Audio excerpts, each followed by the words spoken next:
Thank you for your interest in volunteering with Healing Reins. If you want to work with our participants or horses, you're in the right place. Becoming a Sidewalker is the best way to get to know our program and support our participants.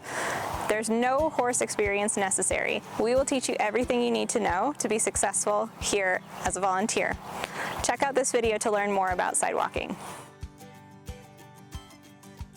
I want to start by talking about our different programs and our different volunteer opportunities in their programs. Our first service, that's the core of our program and how we got our start, is therapeutic horsemanship. Therapeutic horsemanship is where you're going to see the most Sidewalker opportunity and where we need the most volunteer support. That service is getting people with challenges and disabilities on horseback or working with horses in a capacity that they want to. That's the class that we'll be recreating today in Sidewalker training. We also offer equine assisted learning. Equine assisted learning is a program that we partner with places in the community and offer a series of classes in which people can build horsemanship skills in a therapeutic setting. For all of our programs, we work with people as little as 4 and as old as we go. So there's a lot of diversity in our participants. Recreational horsemanship is a newer service of ours. That program is offered to anyone in the community who doesn't need the level of support that might be needed in therapeutic horsemanship. We've recently brought our mental health services in-house and have equine-assisted mental health services.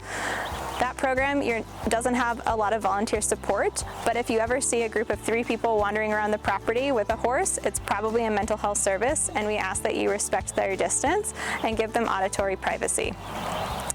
The other service that we provide is a veteran service called Heroes Horsemanship. Again, there's not a lot of volunteer opportunity in this one, but it is growing and that might change. Another service that requires a lot of Sidewalker support is hippotherapy.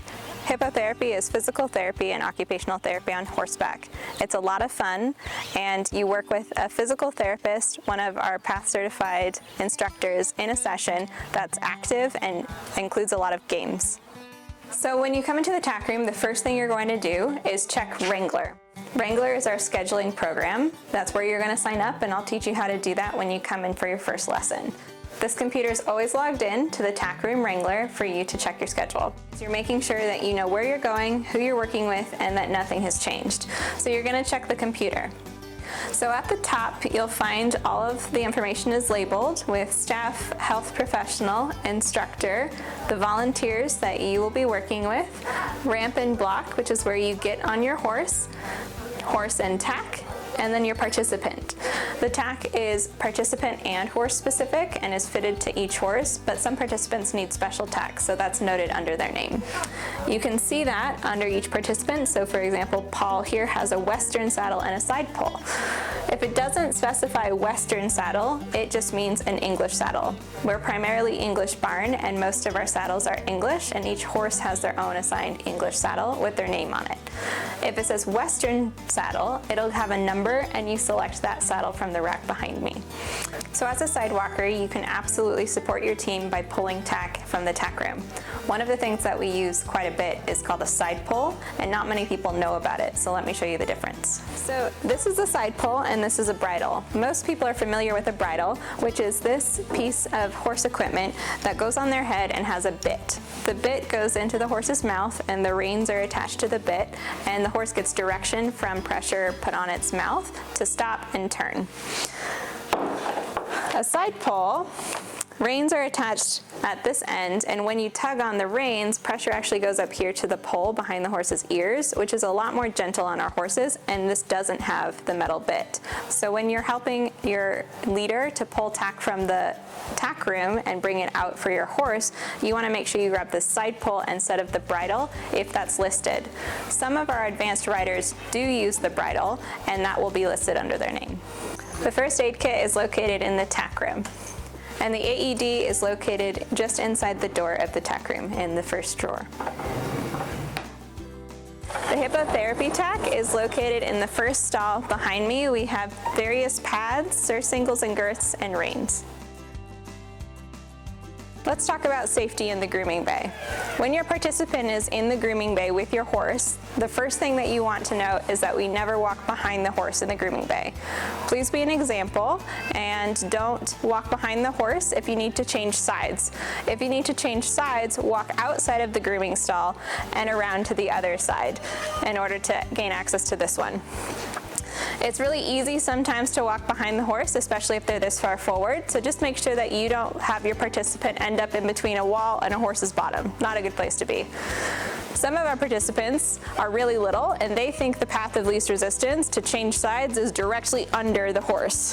This is again a part of the sidewalker's job to manage safety of your participant and ensure that they do not walk under the horse. Some of our participants will also try and change sides by walking under the horse in between the pole and the horse. This is not a safe place, there's a lot going on, and we'll also talk about how this is a blind spot of a horse. The grooming bay can be a really busy area, and we ask that our sidewalkers help us maintain this chaos by asking visitors and people watching their participants to be behind the red line or the gate, and to make sure that this space is clear and keep your participants in their grooming area, not visiting with other horses or running about. Before a participant can approach their horse, they do need a helmet, so make sure that they're properly fitted with a helmet. As a sidewalker, after you have helped your participant get a helmet, you will be bringing them over to meet their horse and their horse leader in the grooming bay. This is a grooming bay. This is where we groom and tack the horses. Each horse has their own little bucket of grooming tools. The first one we start with is the curry comb. We have a couple different versions of what a curry comb is. You use this one first to rough up any fur and dirt. This tool is used on the main body of the horse in circular motions. This is also curry comb. Sometimes horses will have this one instead of the one we used previously. This one's used in the direction of the hair, first to rough up any fur and dirt. This one is also only used on the main body of the horse, not low on the legs or on the face. The second brush that we use is just a flat brush. You use this one in the direction of the hair to remove all of the hair and dirt that you just roughed up. This one can be used lower on the leg if needed, and on the face very gently. The third tool that we use is the hoof pick. Some of our horses are staff hoof pick only, and some of our participants do and some do not pick their horse's hooves. Sometimes this is done by the horse leader. So just have a conversation with your instructor and leader prior to class so that you know how to assist your participant with this. So as a sidewalker, you can assist your participant in completing these tasks. The leader is going to take point primarily on hoof picking, and you might find yourself assisting with your participant. Your participant, if they are able to, will lift the foot up, hold the foot, and pick at the hoof at the same time. Some participants aren't able to do this at the same time, so the sidewalker or leader will hold the foot and a participant will pick either from the side or directly in front of the hoof, not bending down. Again, bending down is a vulnerable place to be, and we don't want our participant to be doing that. It's super important for our sidewalkers to talk positively about our horses so that they reinforce a positive relationship with our participants. Some of our horses will have behaviors that can be interpreted as scary or threatening to our participants that aren't actually scary or threatening. They're just trying to communicate a feeling that they have. It's our job as sidewalkers and as leaders to interpret that for our participants in a way that they're not going to be afraid of. If Lacey is pawing at the ground or shaking her head, it can be pretty intimidating, but really that's just Lacey trying to tell us that she's bored or wants to move on to the next thing.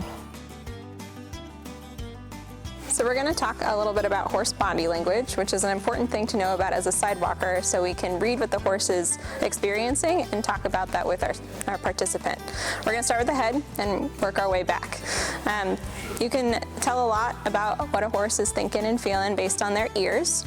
Right now, we have some pretty good airplane ears going on. He's nice and relaxed. They're kind of out to the side and just tilted down a little bit.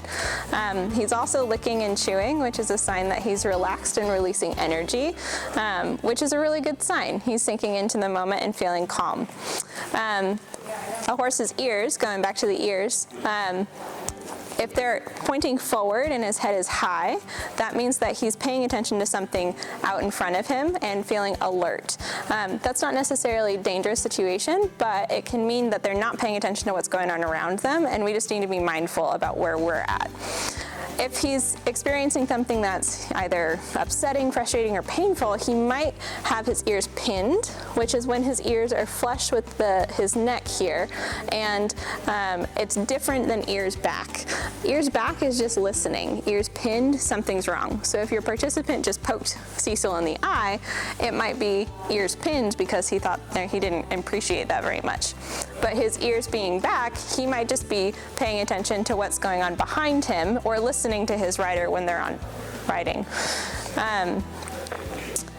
We talked a little bit about what's going on around the mouth. So he was licking and chewing, which is a sign of being calm and released. Also a jiggly lip, which is what we kind of see here, which is just like a nice loop lip, can show us that he's feeling really calm. We're doing a horsey handshake right here, which is a perfect segue. Thanks, Cecil. Horsey handshake is how we greet our horses. You hold out a fist to their nose and you let them sniff you. Sometimes they don't do a good sniff, and that's okay. Once you've done that, you can give them a nice pet on the shoulder or the neck to say hello. We see that their face is their space. We try not to overcrowd them with a lot of sensory input to their face because they see a lot of people every week, and if we all tried to touch their face, they might become a little shy. And we work with their face a lot, so we need to make sure that they're okay with us interacting with them over there. So horsey handshake, let them sniff you, closed fists so that your fingers don't look like carrots. Let them sniff you, and then you can pet their neck or their shoulders. Along with that horsey handshake, we want to greet them from the side, not straight forward. So I'm greeting Cecil here from the side so that he can see me. Hey, bud. Moving backwards, we'll talk about the feet. So the horse's feet can tell us a lot about what's going on too. A relaxed position could be a foot in the back, one of their back feet kind of lifted up a little bit. We don't have that demonstrated here, but it can be a sign that they're relaxed. Participants often mistake this as injured, so it's a good training opportunity for you to educate them and say, hey, they're feeling really relaxed, they're not hurt. If the horse is pawing at the ground or stomping, it can mean that they're feeling a bit bored or impatient, and that's something as a sidewalker you can help your participant notice so that they can work through these tasks and maybe move on to the next part.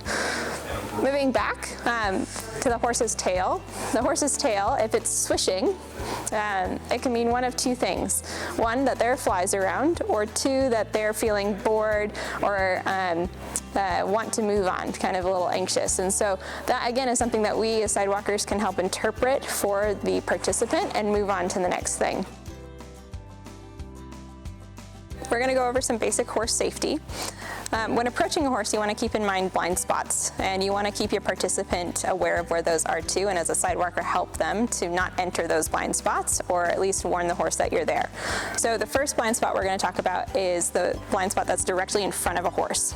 So standing right in front of Cecil here, unless he turns his head, he can't see me. He knows I'm here because I'm talking, and we've already established that I'm here, but he turns his head a little because he couldn't see me before. So when we approach a horse, we want to approach a horse from the side, which is why we do the horsey handshake from the side. The second blind spot is directly under their neck here. So we try and ask our participants not to get in this space. We sometimes have really little participants that will sometimes wander under that space, and we want to make sure that we pull them out of that spot because the horse can't see what's going on under there. Their feet is another place that they can't see very well. The horses can't see their feet, but we can see our feet, so we want to be mindful of where our feet are. If we get stepped on, it's not the horse's fault. It's our fault for not paying attention where our feet are. So they can't see their feet very well. They can't see under here. They can't see in front. They also can't see behind them, directly behind them. So in this position, I'm completely invisible to Cecil. Again, he knows I'm here because I'm talking and I'm touching him, but he can't see me. So there are a couple ways that we go around the back of a horse to make sure that it's a safe way to move around them. Some participants feel more comfortable doing one or the other, so just be mindful of which one they like and help them do it properly. Going in between them, not good. So we're going to go over both of them. The first one is going around the horse really close. To do that, you want to put your hand on the horse and walk as close as you can to the horse, around to the other side, and we can do that around back again. if Cecil were to kick at me for some reason, I'm too close for any force to make any big injury. So that's a safe way to go around a horse. Some participants feel a bit afraid of doing that, and that's okay. They have another option, which is the scenic route, walking really far behind them and then around to the other side. What I don't want to do is enter through this space because this is the danger zone, right? So you either go far away or really close, not in the middle. Next, we're going to talk about mounting or getting a rider on a horse. We're going to be talking about the sidewalker's role in this situation, and it starts with the rider moving from leading their horse to the mounting block. So Jess is our participant right there. In this situation, Jess would have an instructor as well on the mounting block with her, and I'll be playing role of sidewalker. We want to empower our participants, and so Jess is going to be the one to cue Cecil to come in to the mounting block by saying walk on. So when Jess is ready, she's going to tell Cecil to walk on. Walk on, Cecil.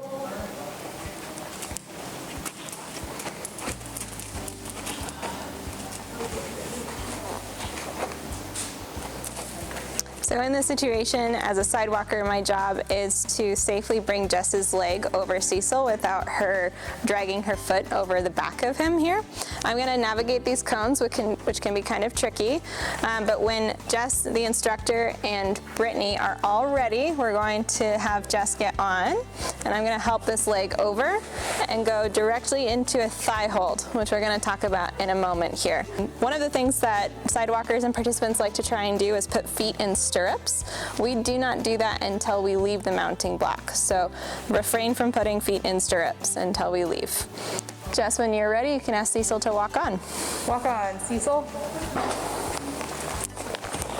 So I'm in a thigh hold as a sidewalker until we get to K. At K, we are going to, the instructor's going to do the final tack check. I'm staying in my thigh hold until the instructor tells me otherwise. We are going to then put feet in stirrups at this point as well.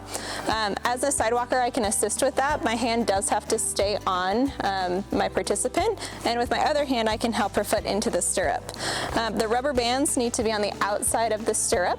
We use safety stirrups. In the event of an emergency, Jess's foot would come out of this stirrup and not go through, which is really important. But they don't work if the rubber bands are on the inside. So rubber bands on outside, I'm maintaining my thigh hold until the instructor might tell me otherwise. At this point, the instructor's going around and making sure all of the tack is in the appropriate place. We're in a thigh hold, which is the first hold that we're going to go over. This is one of the most supportive positions we can be in for our riders. The only additional support we could give them is to have our riders wear a gait belt, which is a belt with loops around the middle, and I would use my outside hand to hold that loop around the middle. It's kind of an uncomfortable position, so those classes tend to be a bit shorter, and we'll talk about how you can ask to change sides in those situations as well. Hello, mister. So this is the thigh hold. In the thigh hold, I'm holding on to a layer of tack that feels good to me. That will change based on the size of your participant, the height of your horse, and the tack setup. Right now, it feels like this layer feels good to me. My arm is braced over Jess's thigh here, and my thumb is with the rest of my fingers. I try not to put my thumb on the other side of this tack because if Cecil were to move towards me, I could sprain my thumb. So thumb with the rest of your fingers, holding on to a specific layer of tack that feels good. I'm going to put some pressure on Jess's leg here, not too much so that it's uncomfortable, but my job as a sidewalker is to make sure that she stays in her saddle and doesn't slip through my arm. So there's a little bit of pressure, and your rider can tell you whether or not that's enough pressure or too much. So if your rider doesn't need the support of a thigh hold, which is the most support we can give them, we can also do an ankle hold. Your instructor is going to let you know which hold is appropriate for your rider, and it might change throughout the lesson depending on what you're doing. So thigh hold, again, is with your arm up here. If they don't need that much support, your instructor might suggest an ankle hold. An ankle hold is where you hold the back of the participant's ankle. It can be quite challenging to get through that shoe, but you want to put some pressure on the ankle there. You want to hold it just like you're holding a glass of water. So with your thumb on one side and your fingers on the other. In this position, you can also help your participant to have correct foot alignment. So some of our participants will have their feet way too far in front, and you can help to bring their ankle under their hips and shoulders, which is where they need to be.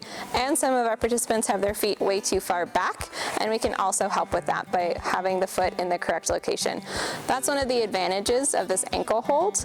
Another advantage of the ankle hold is that some of our participants squeeze the horse too much during riding, which is a signal for the horse to go faster. That's not always what we want them to do, so we can also help by holding their foot away from the side of the horse to relieve that pressure. So if your rider doesn't need the support of an ankle hold, but they still need someone to be there just in case, your instructor might ask you to spot them.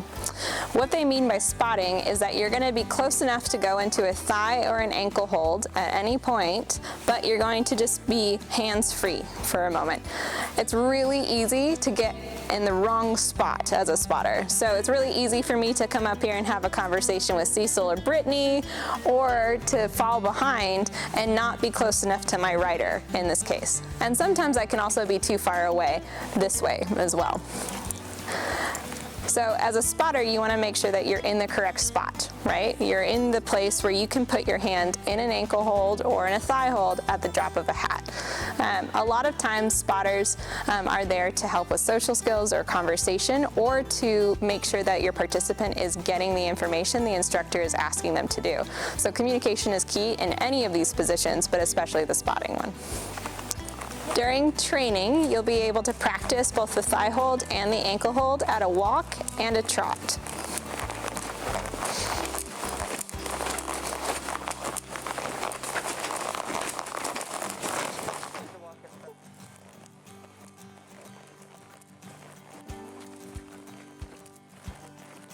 One of the more intimidating aspects of sidewalking is sidewalking at a trot, but we only ever trot the length of the arena.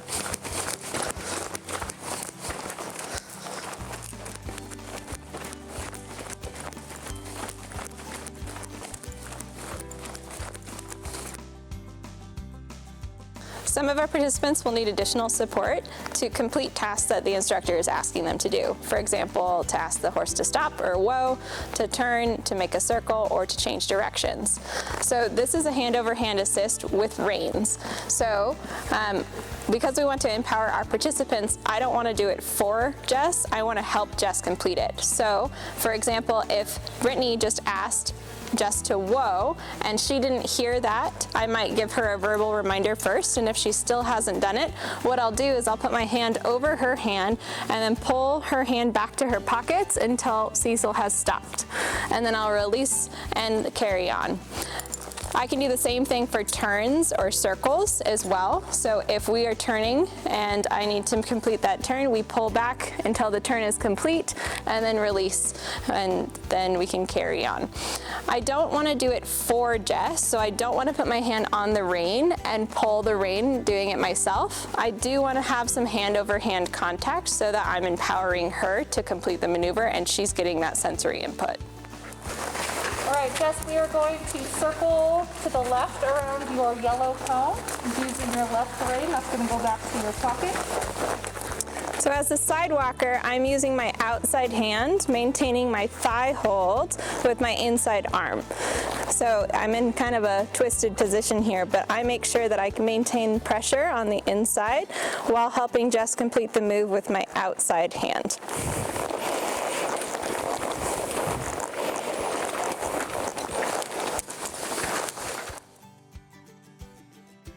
Some participants need 1 or 2 sidewalkers, and some don't have any at all.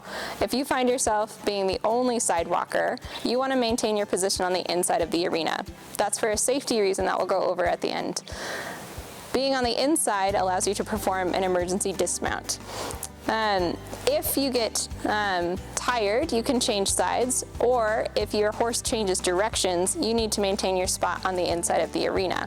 So if we were to turn around, I would then be in between the rail and the horse, and that's not a safe place to be.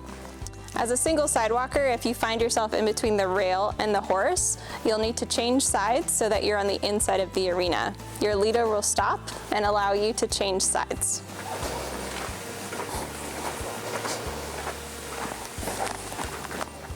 If you have two sidewalkers working with a participant, and on my side I'm getting tired in this position, I do have the option of switching positions with my fellow sidewalker. To do this, we want to come to a complete stop and then change one at a time. So I'll communicate with Allie that I'm going over to switch sides with her. I'll release my spot, walk over, and change Allie out of her position, and then she'll take my spot.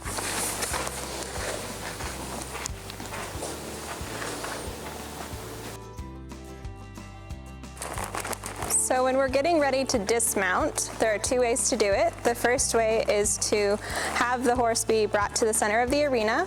The instructor is heavily supervising this part. As a sidewalker, my job is to help the participant dismount, get off the horse by helping the leg over, just like I did in the beginning, but in reverse. So I want to make sure that as I bring the leg over, it doesn't drag over the back of the horse's butt. But the instructor is going to come in and facilitate the dismount. I'll be assisting the instructor. Hello, Jess. Hi. We set the reins down first, and then we'll take the feet out of the stirrup. Is your foot up? Mm-hmm. All right, we'll lean down and give a horsey hug, and horse gets it in, and leg up and over.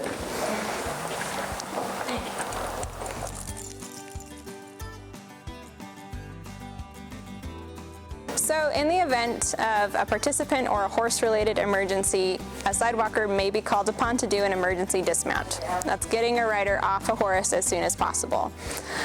Most of the time, an instructor will do this themselves if they can. But in the event that all four horses may spook at once, for example, the instructor can't be in four places at once, and so they will delegate that job to the sidewalker. So, that being said, the sidewalker doesn't ever have to make the decision to do a dismount themselves. They're going to be told to do it, which relieves a lot of pressure, right? So you don't have to decide, but if the instructor tells you to do an emergency dismount, you need to be able to do it. An emergency dismount sounds a lot more intimidating than it actually is in reality. Gravity's in your favor, which is really helpful for when you're trying to get a participant off a horse. There are 3 easy steps, and I'm going to demonstrate how to do that. The first step is to clear the reins. So you take the reins out of your participant's hand. We do have reins that clip to either the bridle or the side pole, so in the event of a participant-related emergency, for example, a seizure where a person's hands are not coming off of the reins, you can unclip the reins instead. But first step is to clear the reins. Second step is to clear the feet, which is to get the feet out of the stirrups. You do not have to worry about the other stirrup if you are a single sidewalker. Remember, we have emergency stirrups here, and they will release if we need them to. So if you have another sidewalker, they can take the foot out of the stirrup. If you don't, that's okay. This will be just fine without that. So step 1, clear the reins. Step 2, clear the stirrups. Step 3 is to reach up, find the hips of your participant, and turn the hips towards you. That will start them coming down, and you want to then find their armpits and bring them to the ground. All right, so step 1 is to clear the hands, clear the feet, put your hands on their hips, and they start to slide off, and you safely bring them to the ground.